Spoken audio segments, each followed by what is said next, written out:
السلام علیکم۔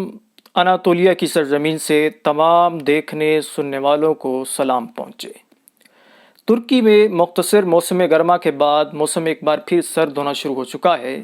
ایسے موسم میں یو اے ای اور اسرائیل کے معاہدہ اور اس پر ہونے والی پیش رفت بارے ترک صدر ایردوان کا گرما گرم بیان آیا۔ اس پر پہلا رد عمل تو یہ پیدا ہوا کہ یو اے ای ظاہری طور پر اسرائیل کو قبول کر کے ترکی جیسے ممالک میں ہی تو شامل ہوا ہے۔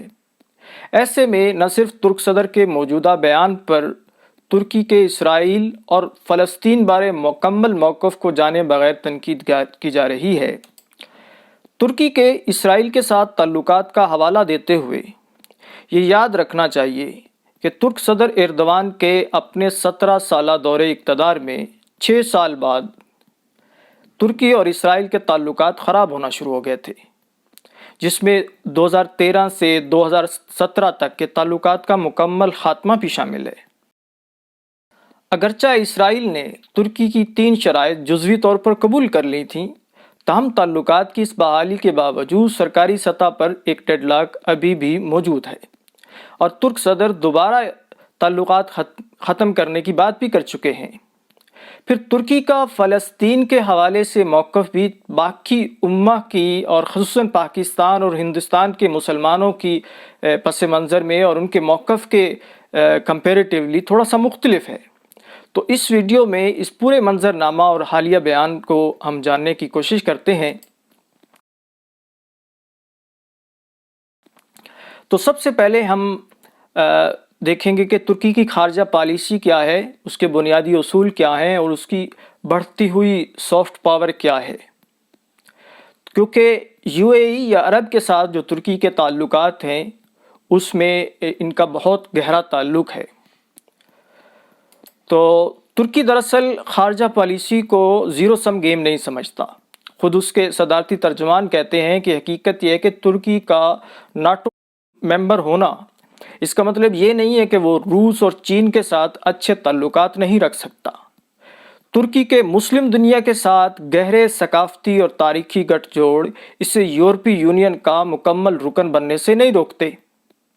ایسی کسی بھی مساوات یعنی فارمولہ پر باہمی طور پر نہ کوئی تخصیص کی گئی ہے، اور اس کے برخلاف اگر موجودہ مساوات کو، موجودہ فارمولہ کو استعمال کیا جائے تو یہ دو طرفہ تعلقات کو مضبوط بنا سکتی ہے، جس کے ساتھ صدیوں پرانے تعصبات، غلط فہمیاں اور اسلامی دنیا اور یورپ کے درمیان سیاسی دشمنی پر قابو پایا جا سکتا ہے۔ اس میں کوئی بھی تعلق کسی دوسرے تعلق کی قیمت پر نہ تو پیدا کیا جا سکتا ہے اور نہ ہی اس سے فائدہ حاصل کیا جا سکتا ہے۔ تو ترکی اپنی خارجہ پالیسی میں تخفیف پسندی نہیں کرتا۔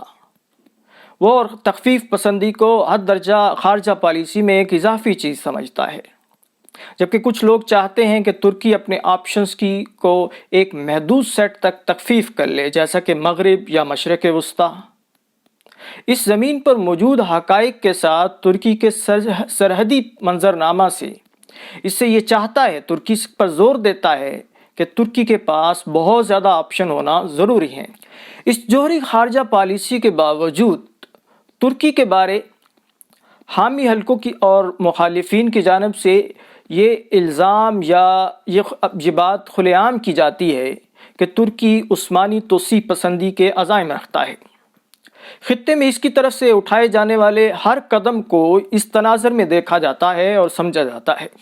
میری رائے میں یہ غیر حقیقی خیال ہے کہ جو ترکی اور اس کی قیادت پر تھوپ دیا جاتا ہے، باوجود اس کے کہ ترکی کی جانب سے بارہا اس پر وضاحتیں دی جاتی ہیں کہ وہ ایسا کوئی عزم نہیں رکھتا، ایسے کوئی عزائم نہیں رکھتا، ایسا کوئی ایجنڈا نہیں ہے اس کا۔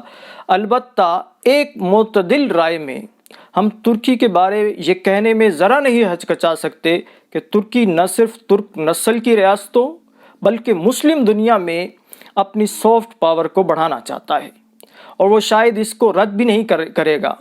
اس کی 2 وجوہات ہیں۔ ایک تو ترکی بطور خاص عثمانی ترک، یا جسے ہم اسلامک نیشنلسٹ کہیں گے یا نیشنلسٹک اسلامسٹ کے طور پر ان کی پہچان کر سکتے ہیں، اور یہ واضح رہے کہ اس وقت ترکی میں یہی وہ طبقہ ہے جو سیاسی میدان میں بھی، معاشی میدان میں بھی اور زندگی کے دوسرے شعبہ جات میں بھی ترکی کا اکثریتی اور طاقتور طبقہ ہے۔ وہ اپنی عظمت رفتہ کی بحالی چاہتا ہے۔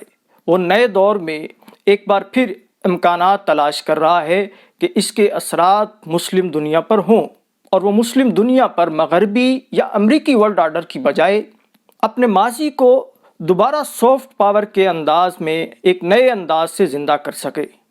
اس کے ساتھ ساتھ یہ طبقہ مسلم دنیا کے مسائل پر بہت زیادہ حساس بھی ہے۔ یہ درد صرف حکومتی سطح پر نہیں ہے بلکہ قومی سطح پر موجود ہے۔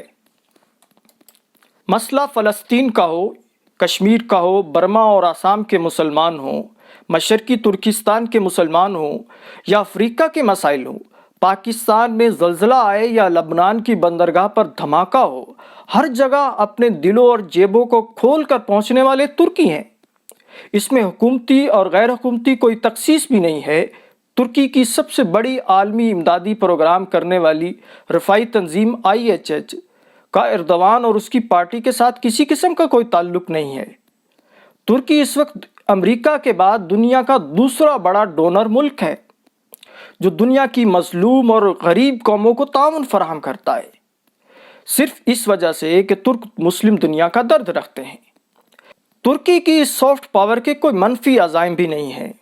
ترک صدر ایردوان کئی بار بلکہ ہر قدم اٹھاتے ہوئے واضح طور پر کہتے ہیں کہ ترکی کی نظر نہ تو کسی کے حقوق پر ہے کہ غصب کر لے اور نہ کسی کی زمین پر ہے کہ قبضہ کر لے۔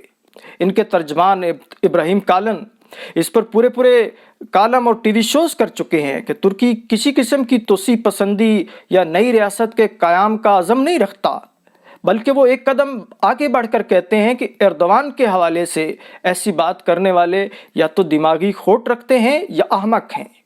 خود میرے ساتھ پاکستان میں ترکی کے سفیر احسان مصطفیٰ یرداکل نے کہا تھا کہ ترکی کی سافٹ پاور کا مقصد اس سے محبت کرنے والوں سے ان کی خود مختاری یا آزادی چھین لینا ہرگز نہیں ہے۔ اب ہم دیکھتے ہیں کہ ترکی اور اسرائیل کے تعلقات اور اس کی تاریخ کیا ہے۔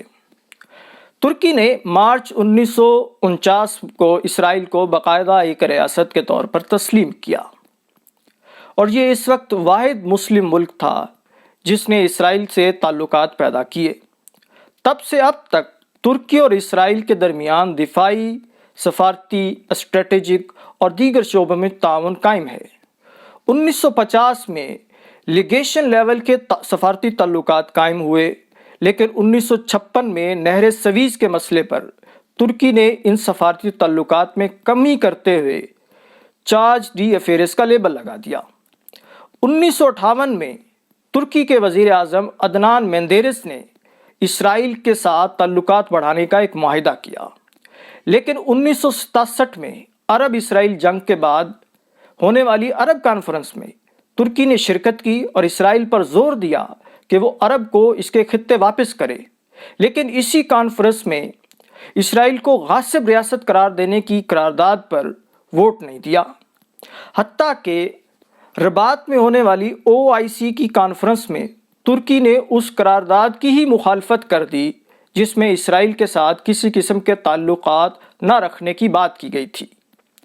اسرائیل اور ترکی تعلقات میں دوبارہ گرمجوشی پیدا ہوئی۔ لیگیشن لیول کی سطح سے جو تعلقات تھے وہ مکمل ایمبیسی تک چلے گئے، حتیٰ کہ یہ تعلقات بڑھتے بڑھتے یہاں تک پہنچے کہ 1997 میں نجم الدین اربکان کی حکومت کا الٹنے کے فوراً بعد تحفے کے طور پر اسرائیل نے ترکی کے ساتھ فری ٹریڈ کا معاہدہ بھی کیا، لیکن ترک صدر ایردوان کے اقتدار کے بعد ترکی اور اسرائیل کے تعلقات کا ایک بحرانی دور شروع ہوتا ہے۔